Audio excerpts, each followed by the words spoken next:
Hello and welcome. Last lecture में हम लोगों ने डिस्कस करा था सुपरपोजिशन ऑफ वेव के बारे में। सुपरपोजिशन ऑफ लाइट वेव, जिसमें हमने जाना था कि दो वेव हैं अगर y1 equal to a sine omega t and y2 equal to b sine omega T plus phi, अगर ये दोनों सुपर इम्पोज करेंगी तो एक रिजल्टेंट वेव आएगा।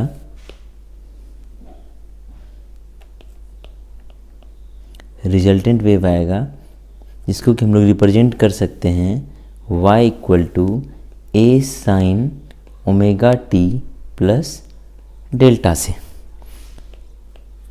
ए स्क्वायर इक्वल टू हो जाएगा ए square plus B square plus 2ab cos phi, और टेन डेल्टा हो जाएगा b sine phi by a plus B cos phi.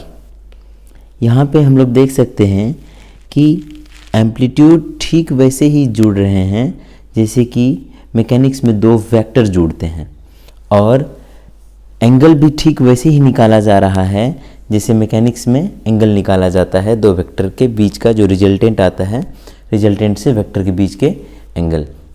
Same वही फॉर्मूला है, इसको मेमोराइज करने में भी कोई दिक्कत नहीं है, इसको याद रखना है क्योंकि इसकी हमें आगे बहुत ज़रूरत होने वाली है। इसके बाद हम लोगों ने एक रिलेशन पढ़ा था, intensity directly proportional to amplitude का स्क्वायर, यानी कि amplitude is directly proportional to intensity का स्क्वायर रूट। यहाँ से एक और रिलेशन हम लोग लिख सकते हैं, intensity equal to I1 plus I2 plus 2I1 I2 का रूट कॉस फाई से एक और रिलेशन हम लोगों ने कर लिया कि अगर दो वेव दी हुई हैं तो हम लोग सीधे सीधे इंटेंसिटी को एडप्ट कर सकते हैं, और ये रिलेशन हमें डायरेक्टली इसी से मिला है। ठीक है, इसके बाद यहाँ पे हम लोग जानना चाह रहे हैं कि हमारा एम्पलीट्यूड मैक्सिमम कितना होगा, हमारा इंटेंसिटी मैक्सिमम कितना होगा, एम्पलीट्यूड मिनिमम कितना होगा, इंटेंसिटी मिनिमम कितना होगा। इसके लिए हम लोग देख सकते हैं कि amplitude equal to a square plus B square plus 2ab cos phi. तो ए स्क्वायर हमारा कांस्टेंट है, बी स्क्वायर कांस्टेंट है, 2ab कांस्टेंट है, जो वेरिएबल है वो है बस कॉस फाई। तो कॉस फाई का वैल्यू के बारे में हमें नॉलेज है कि कॉस फाई -1 से 1 के बीच में वैल्यू रखती है, यानी कि कॉस फंक्शन का जो रेंज होता है वो -1 से 1 के बीच में होता है। तो अगर कॉस फाई बराबर हो जाए +1 तो क्या होगा, कॉस फाई अगर 1 हो जाएगा तो एम्पलीट्यूड हो जाएगी मैक्सिमम कितना, A square plus B square plus 2ab। कब, if cos phi equal to 1, तो ए मैक्स स्क्वायर कितना हो जाएगा, ए square plus B square plus 2ab if cos phi equal to 1। A max का स्क्वायर हो जाएगा ए प्लस बी का whole square if, यहाँ से फाई कितना हो जाएगा, फाई हो जाएगा 0, 2 पाई, 4 पाई, 6 पाई एंड सो ऑन।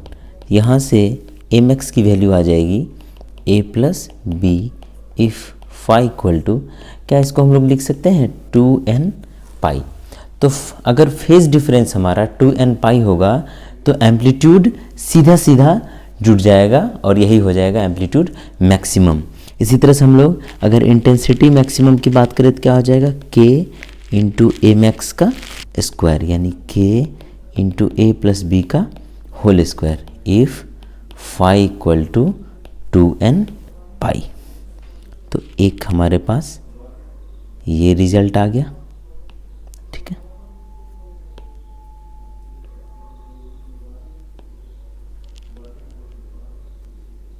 ठीक है। अब सेकेंड केस कि कॉस की मिनिमम वैल्यू कितनी होती है, कॉस फाई अगर हो जाएगा -1 तो इस केस में हमारा एम्पलीट्यूड हो जाएगा मिनिमम कितना, ए मिनिमम का square A square plus B square minus 2ab, यदि कॉस फाई हो जाएगा -1।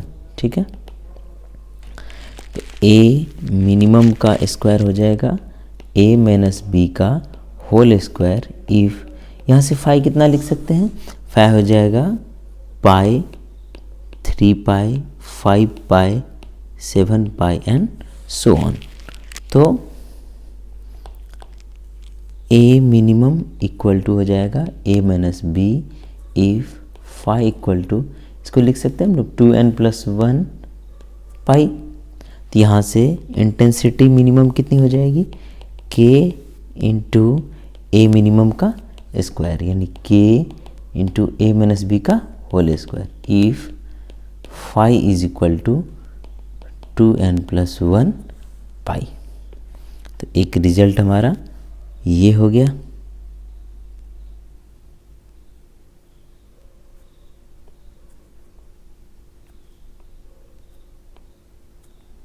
ठीक है, तो यहाँ से हमने देखा कि दो वेव सुपर इम्पोज करेंगी तो एम्पलीट्यूड कब मैक्सिमम होगा, कब मिनिमम होगा, इंटेंसिटी कब मैक्सिमम होगा, कब मिनिमम होगा।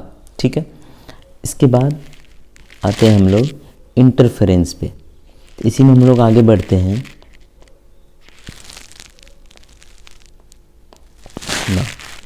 If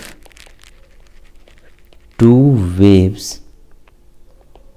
having same frequency and having amplitude A1 and A2 and phase difference of phi superimpose,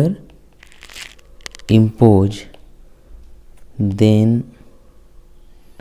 resultant wave will have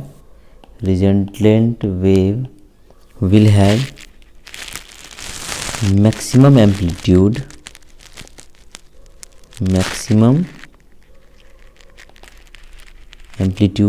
कितना, दोनों एम्पलीट्यूड सीधे सीधे जुड़ जाएंगे। व्हेन फेज डिफरेंस जो कि हमारा कितना फाई क्या होगा 2n pi and will have minimum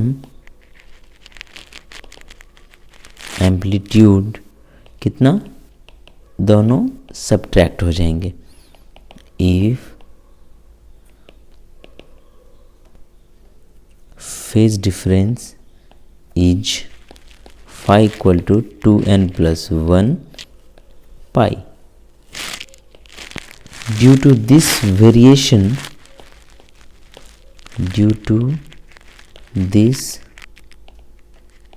variation in amplitude, there is a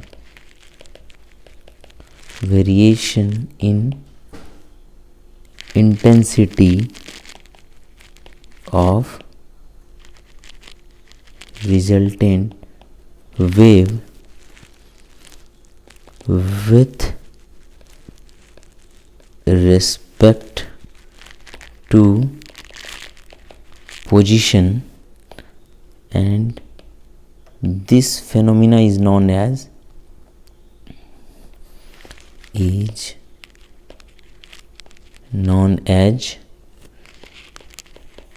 interference.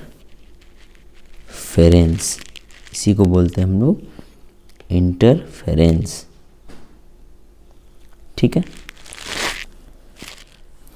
तो यहाँ पे हम सुपरपोजिशन ऑफ वेव को समझते हुए इंटरफेरेंस तक हमने समझा। ऊपर हमने सारी इंपॉर्टेंट चीज़ों को हाईलाइट कर दिया है। जो भी इंपॉर्टेंट रिलेशंस हैं सबको हाईलाइट कर दिया है। तो इंटरफेरेंस क्या है? इंटरफेरेंस है variation in amplitude with respect to position due to the superposition of wave is called interference. यहाँ पर हम लोग इंटरफेरेंस के अब टाइप्स पढ़ेंगे। इंटरफेरेंस को दो पार्ट में डिवाइड कर दिया गया है। पहला constructive interference, constructive interference, and दूसरा है डिस्ट्रक्टिव इंटरफेरेंस। कंस्ट्रक्टिव इंटरफेरेंस में जो एम्पलीट्यूड है वो होता है मैक्सिमम। डिस्ट्रक्टिव में एम्पलीट्यूड क्या होगा? एम्पलीट्यूड इसमें होगा मिनिमम। कंस्ट्रक्टिव में जो इंटेंसिटी है वो होती है मैक्सिमम, जबकि डिस्ट्रक्टिव में इंटेंसिटी हो जाएगी मिनिमम। कंस्ट्रक्टिव में जो फेज डिफरेंस होता है दैट इज 5, ये कितना होता है 2n पाई, जबकि यहाँ पे फेज डिफरेंस कितना होता है 5 = 2n + 1 पाई। यहाँ पर हम लोग वेव्स की मदद से भी देख सकते हैं कि किस तरह से कंस्ट्रक्टिव और डिस्ट्रक्टिव इंटरफेरेंस होता है। तो वेव्स हमारा क्या क्या था? पहला हमारा था y1, तो हम लोग पहले y1 को यहाँ दिखाते हैं। दिस इज आर y1, ठीक है। ये क्या था हमारा? a था। एम्पलीट्यूड कितना था? a था। उसी तरह से y2 को दिखाते हैं हम लोग। This is our y2।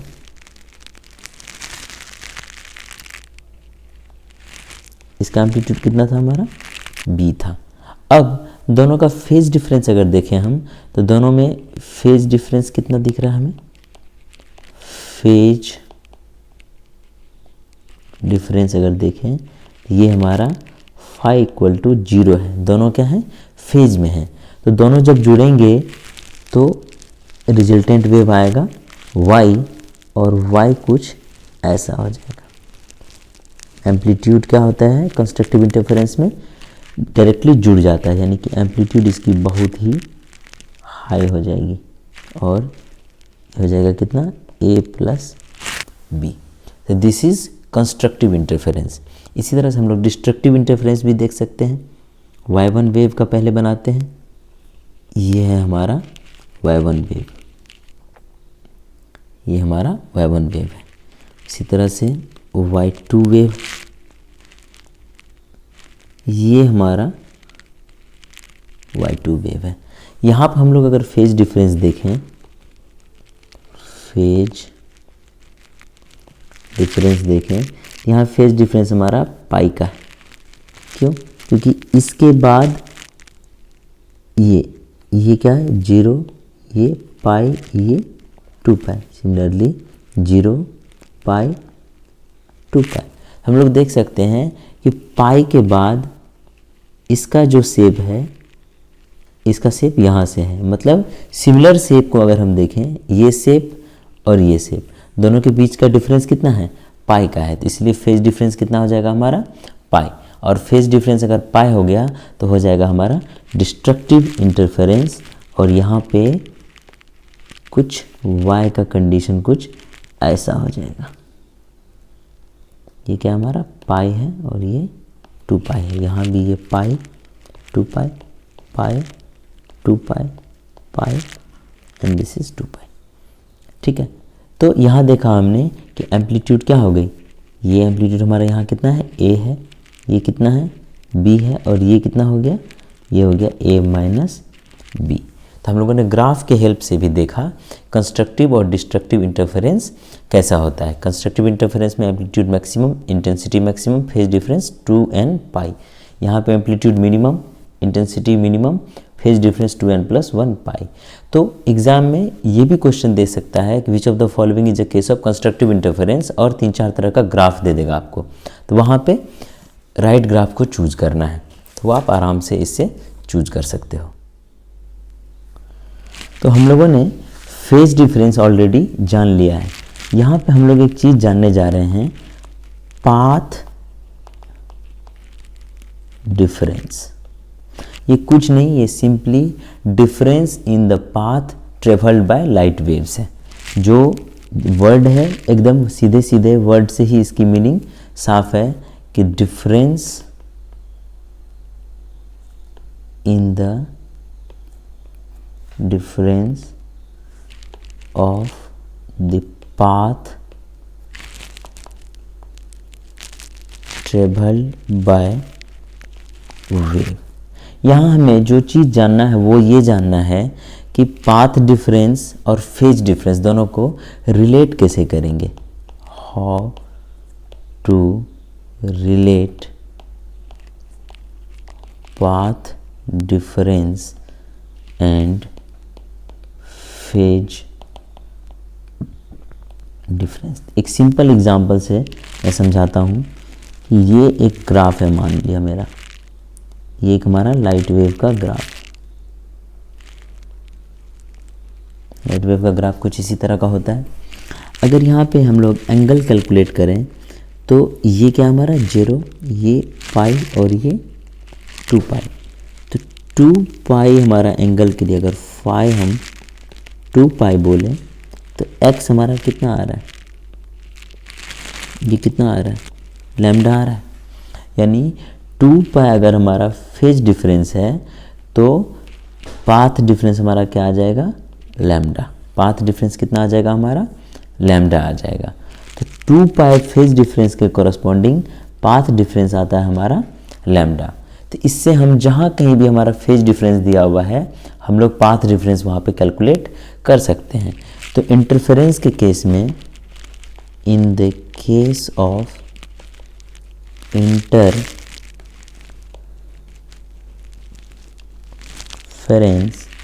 हमारा कंस्ट्रक्टिव कब होता था, जब हमारा फेज डिफरेंस होता था 2n पाई।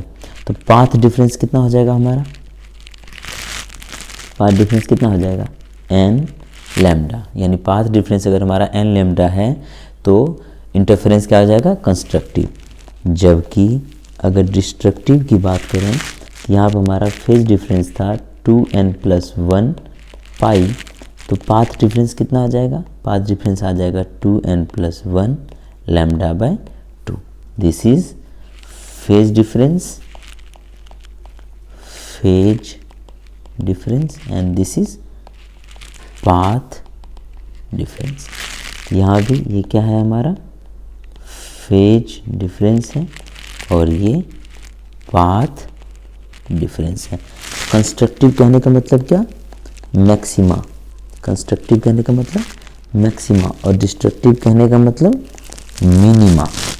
ठीक है, तो दोनों के कंडीशन हमने देख लिए in terms of phase difference, in terms of path difference. ये हम लोगों ने इसलिए करा क्योंकि हम लोग आगे यंग्स डबल स्लिट एक्सपेरिमेंट पढ़ने जा रहे हैं और उसमें हमें इसकी ज़रूरत होगी। ठीक है, तो अभी तक हमने सुपरपोजिशन ऑफ वेव में सारी चीज़ें पढ़ ली, इंटरफेरेंस हमने पूरी ख़त्म कर दी। इसके बाद एक लास्टली एक चीज़ बचती है, कंडीशन। हमने ऑलरेडी प्रीवियस लेक्चर में कंडीशन को बहुत डिटेल से डिस्कस करा था कि condition for interference, condition for interference to occur. यहाँ पे सिंपल सा कंडीशन है हमारा कि जो सोर्स है, source of light wave must be coherent, that is the light wave must have equal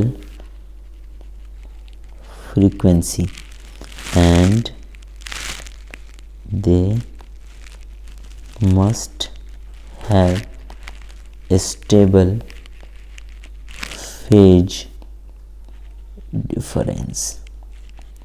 तो ये हमारा इंटरफेरेंस का कंडीशन है। मे बी एग्जाम में पूछा जा सकता है कि what are the conditions mandatory for interference to occur. उसमें 4 कंडीशन दे दिए जाएंगे, तो हमें कंडीशन खोजना है कौन कौन सा। एक तो ये कोहेरेंट होना चाहिए, और दूसरी बात स्टेबल फेज डिफरेंस होना चाहिए। ये हमारा इम्पॉर्टेंट हो जाता है। तो इसी के साथ हमारा सुपरपोजिशन ऑफ वेव और इंटरफेरेंस यहीं पे ख़त्म होता है। इसमें हमने सारी चीज़ें कवर कर ली। हम लोग कुछ क्वेश्चन देखते हैं इसके बाद, तो हमें ज़्यादा क्लैरिटी मिलेगी। हमने 2-3 क्वेश्चन यहाँ पे लिए हैं। पहला क्वेश्चन देखते हैं। कह रहा है कि there is a destructive interference between the 2 waves of wavelength I coming from 2 different path at a point. To get maximum intensity or constructive interference at that point the path of one wave is to be increased. तो 2 wave आ रही हैं, ये 2 wave आ गई, this is y1 y2, हमने ऐसे ही पढ़ी है। दोनों वेव ने आके यहाँ पे इंटरफेयर करा, ठीक है, और यहाँ पे हो गया डिस्ट्रक्टिव इंटरफेरेंस। डिस्ट्रक्टिव इंटरफेरेंस होने का मतलब क्या, अगर इसने डिस्टेंस ट्रेवल करी सपोज x और इसने डिस्टेंस ट्रेवल करी y, तो यहाँ पे पाथ डिफरेंस कितना हो जाएगा, पाथ डिफरेंस कितना हो जाएगा x minus y।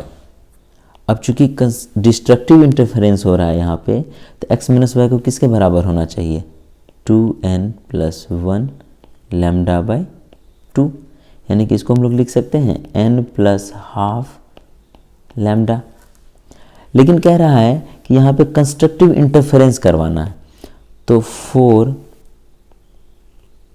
Constructive interference, अगर कंस्ट्रक्टिव इंटरफेरेंस करवाना है तो x माइनस वाई को क्या होना पड़ेगा, x माइनस वाई को होना पड़ेगा n लैम्डा, ठीक है। यहाँ पर अगर इसको स्प्लिट करें तो क्या आ जाएगा, n लैम्डा + लैम्डा बाय 2, जबकि x माइनस वाई को होना चाहिए n लैम्डा, तभी कंस्ट्रक्टिव इंटरफेरेंस हो जाएगा। और अभी है कितना, n लैम्डा + लैम्डा बाय 2, हमको करना है इतना, यानी कि लैम्डा बाय 2 अगर घट जाए, पाथ डिफरेंस जो है वो लैम्डा 2 से अगर घट जाए तो हमारा कितना आ जाएगा, n लैम्डा आ जाएगा। तो घटाएंगे तो कैसे घटाएंगे, अगर y को रेज कर दिया जाए लैम्डा बाय 2 से, ठीक है, ये जो y है इसको डेल y अगर कर दिया जाए तो हमारा आ जाएगा n लैम्डा। तो डेल y का वैल्यू कितना हो जाएगा, डेल y का वैल्यू हो जाएगा n lambda + lambda by 2 minus n lambda. ये दोनों क्या आ जाएगा, cancel, del y = lambda by 2। तो यहाँ पे डेल y हम लोग लैम्डा बाय 2 कर देंगे। तो अगर लैम्डा बाय 2 से इसके पाथ को इंक्रीज करा दिया जाए तो पाथ डिफरेंस घट के कितनी हो जाएगी, n लैम्डा + लैम्डा बाय 2 से n लैम्डा, और n लैम्डा जैसे ही हो गई तो ये हो गया हमारा कंस्ट्रक्टिव इंटरफेरेंस, ठीक है। दूसरा क्वेश्चन है हमारा कि व्हेन 2 साउंड वेव्स, ये एक्चुअली इंटरफेरेंस का क्वेश्चन है। इंटरफेरेंस साउंड में भी होता है और लाइट में भी होता है, तो इसीलिए साउंड वेव का क्वेश्चन आ गया है, पर कोई नहीं, हमारा मेन पर्पस इंटरफेरेंस और सुपरपोजिशन से डील करना है। When 2 sound waves with a phase difference of π/2 each having amplitude a and frequency omega are superimposed on each other, then the maximum amplitude and frequency of the resultant wave is। ये हम लोग आराम से बना सकते हैं। कैसे, दोनों वेव पहले लिख लेते हैं हम लोग। तो y1 हमारा क्या हो जाएगा, एम्पलीट्यूड कितना दिया हुआ है a, साइन फ्रीक्वेंसी कितना है ओमेगा t ले लेते हैं, ठीक है। और y2 कितना हो जाएगा, सेम एम्पलीट्यूड है a साइन ओमेगा टी, और प्लस फाई लिखते हैं हम लोग, फाई के बदले क्या आ जाएगा यहाँ पे π/2। ये हमारा 2 वेव हो गया। ये दोनों वेव क्या कर रही है, सुपर इम्पोज कर रही है। सुपर इम्पोज अगर करेंगी तो एक रिजल्टेंट वेव आएगा y, जो लिखाएगा y = a sine omega T plus lambda. पूछ क्या रहा है कि जो रिजल्टेंट वेव आएगा, ठीक है, उसमें एम्पलीट्यूड और फ्रीक्वेंसी उसकी, तो फ्रीक्वेंसी तो रिजल्टेंट वेव की चेंज होती नहीं है, सो फ्रीक्वेंसी क्या रह जाएगी, दिस इज ओमेगा, तो फ्रीक्वेंसी सेम रह जाएगा। सो पहला का आंसर क्या हो जाएगा, फ्रीक्वेंसी विल रिमेन सेम, और ये कितना होगा ओमेगा। दूसरा क्वेश्चन है एम्पलीट्यूड। एम्पलीट्यूड का हम लोग फॉर्मूला जानते हैं, a² = क्या होता है, a² + b² + 2ab cos phi। a² = कितना हो जाएगा, चूँकि ए और बी का वैल्यू ए ही दिया हुआ है तो यहाँ हम लोग थोड़ी देर के लिए इसको ए डैश मान लेते हैं, ठीक है। ए का वैल्यू कितना दिया हुआ है, ए, कितना हो जाएगा ए स्क्वायर। बी का वैल्यू कितना दिया हुआ है, this is also a square.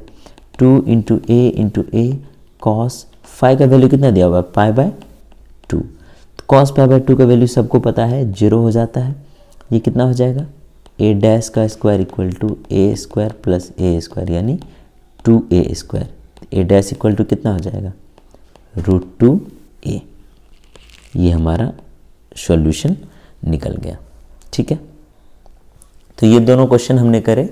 इसके अलावा भी कुछ और क्वेश्चन अगर होंगी तो मैं उसका PDF बना के टेलीग्राम में डाल दूंगा, आप खुद से सॉल्व कर सकते हैं। किसी भी तरह की प्रॉब्लम होने पे आप आराम से मेरे से पूछ सकते हैं, मैं उस क्वेश्चन का सॉल्यूशन दे दूंगा। तो अभी के लिए इतना ही। हम लोगों ने इंटरफेरेंस पूरी ख़त्म कर ली, interference and superposition of wave, superposition of wave, ये दोनों ख़त्म कर ली। इंटरफेरेंस के बेसिस पे ही हमारा Young's double slit experiment develop हुआ है। हम लोग उसको अगले चैप्टर में करेंगे और उस पर कुछ क्वेश्चन भी करेंगे, ठीक है। तो तब तक के लिए बस इतना ही। Thank you.